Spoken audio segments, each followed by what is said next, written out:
Subscribe je bawah nah. Like komen bawah. Like, comment, subscribe. Oh, taruh hile.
Jadi kok sana sampai orang memancing dan tadi keseruan yang kata sana.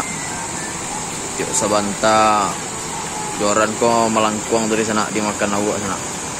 Nah, sampainya mantap juga sana memancing di bawah air tajun mana sana. Jadi gini sana, wah pindah sampai dari sana macam dia sipan memancing juga sana. Hantar lagi sampai lah buat tindak tu. Pinyo nak mancang di bawah air tajun Golong Suang dah. Tadi mau posisi ko. Macam lihat lah sana, bawah susuri sungai atau tengah air ko sampai ke bawah sana sampai batas apa? Batas itunya, batas nyingeknya sana. Awak celak-celak di tapi tengah air bang matuan sipan sudah pada pihak lawak gandang sana. Ayo sana awak skip sampai tiba sampai sipan sana. Kena baru seketik berjalan sana. Walau sebut sama kajar ke sana. Tak lagi ke pihak lawak tindak.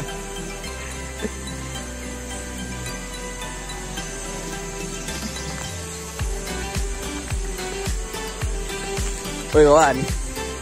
Woi, strike kawan. Malah buat tu kawan. Woi, strike kawan. Tak tahu dah. Di telefon lagi kawan. Lagi strike kawan. Di atas tu lah kawan. Lah orang dapat dia tadi kawan. Pindah lah ke atas kawan. Jadi easy pun nak lawa tu kawan. Sana.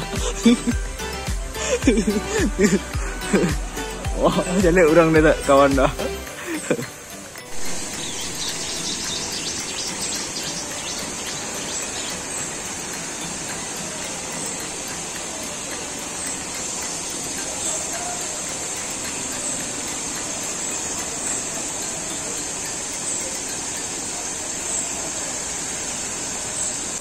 Baru pakai baju dinas.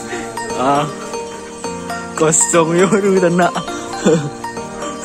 Kau sipan pindah le sana. Mau pindah kawan. Wah, angler profesional tu.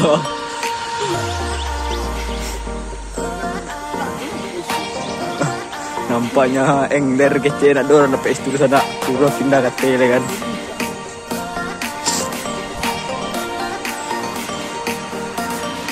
Awak pindah tepik tadi le sana dia air terjun.